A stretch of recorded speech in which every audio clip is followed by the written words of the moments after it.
Welcome back to the Financial Literacy Project, a free educational video series presented by the American Bar Association Tort Trial and Insurance Practice Section and Thomson Reuters.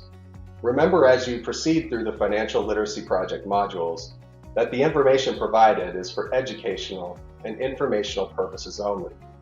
That means that the information should not be considered legal, tax, financial, investment, or other advice for specific situations, and does not create a client relationship between you and any of the attorneys or the financial professionals who present the information. In the last segment, we heard about different types of credit.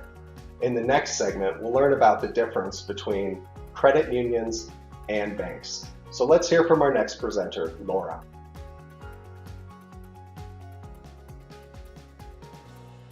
My name's Laura Searcy. I'm a relationship manager with First Horizon Bank. I'm pleased to talk to you today about the differences between banks and credit unions and the many products and services available. When considering the best financial institution to meet your needs, it's important to understand the difference between banks and credit unions and the different products and services available at both. A bank is a financial institution licensed to receive deposits and make loans. There are several types of banks, including retail, commercial, and investment banks. Banks often have more branches and ATMs nationwide and tend to offer a wider range of banking, loan, and retirement products. In addition, bank mobile apps and online technology tend to be more advanced. Credit unions follow a basic business model. Members pool their money. They are buying shares in the cooperative in order to be able to provide loans, demand deposit accounts, and other financial products and services to each other. Any income generated is used to fund projects and services that will benefit the community and the interests of its members. Credit unions are also significantly smaller in size than most banks and are structured to serve a particular region, industry, or group. Many credit unions require some form of membership. As a member, you participate in the union's affairs. You have a vote in determining the board of directors and decisions surrounding the union.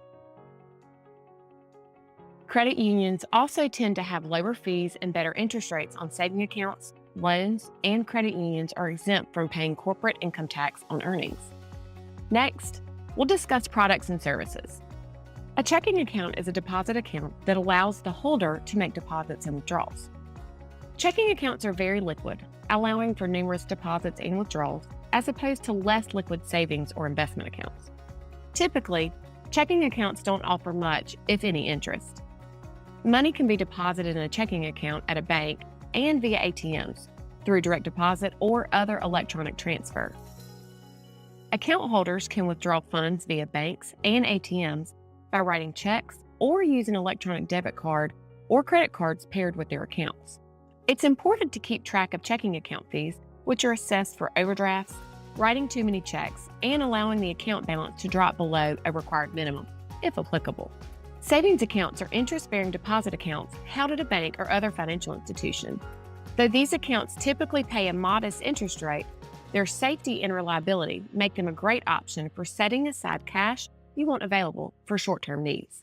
Savings accounts have some limitations on how often you can withdraw funds, but generally offer flexibility that's helpful for building an emergency fund, saving for a short-term goal, like buying a car or going on a vacation, or simply transferring surplus cash from your checking account so it can earn more interest.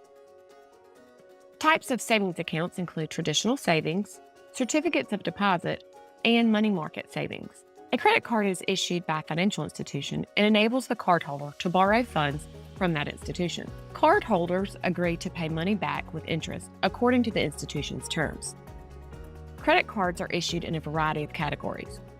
Standard cards simply extend a line of credit to their users for making purchases, balance transfers, and/or cash advances, and often have no annual fee. Premium cards offer perks such as concierge services, airport lounge access, special event access, and more, but they usually have a higher annual fee. Rewards cards offer cash back, travel points, and other benefits to customers based on how they spend. Balance transfer cards have low introductory interest rates and fees on balance transfers from another credit card. Secured credit cards require an initial cash deposit that is held by the issuer as collateral. Charge cards have no preset spending limit, but often don't allow unpaid balances to carry over from month to month. A debit card is a payment card that deducts money directly from a customer's checking account when used, also called check cards or bank cards. They can be used to buy goods or services. Some debit cards offer reward programs, like credit card reward programs, such as 1% back on all purchases.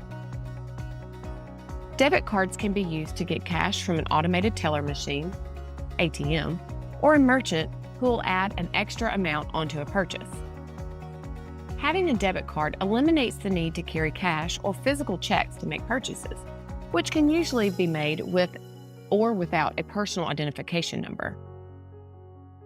Depending on the type of purchase, the merchant may place a larger, temporary hold on funds when a customer uses a debit card for a purchase.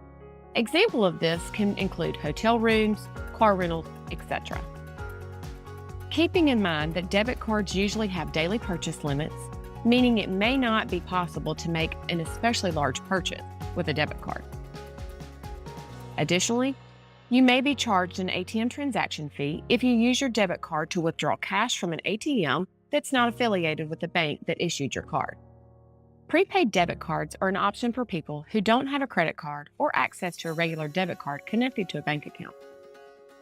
Unlike a regular debit card where the amount of money you can spend is tied to how much money you have in the banking account it is linked to, a prepaid debit card has a fixed amount of money available to spend. The amount declines as you spend it and rises only if you reload the card. A prepaid debit card can be a useful alternative to cash and operate much like a gift card. Spend whatever amount of money is stored on the card. It can be reloaded online or at an ATM, a participating store, or other physical location. They are issued by banks and branded by the major credit card companies. Keep in mind, there are many fees associated with prepaid debit cards, so it's important to shop around for the best deal to suit your needs. A personal line of credit provides access to unsecured funds that can be borrowed, repaid, and borrowed again. Opening a personal line of credit requires a credit history of no defaults, a credit score of 670 or higher, and reliable income. Having savings helps, as does collateral in the form of stocks or CDs, though collateral is not required for a personal line of credit. Personal lines of credit are used for emergencies, weddings, and other events, overdraft protection, travel, and entertainment, and to help smooth out bumps for those with irregular income. Home equity lines of credit, HELOCs, are the most common types of secured lines of credit. A HELOC is secured by the market value of the home minus the amount owed, which becomes the basis of determining the size of the line of credit. Typically, the credit limit is equal to 75 or 80% of the market of the home minus the balance owed on the mortgage.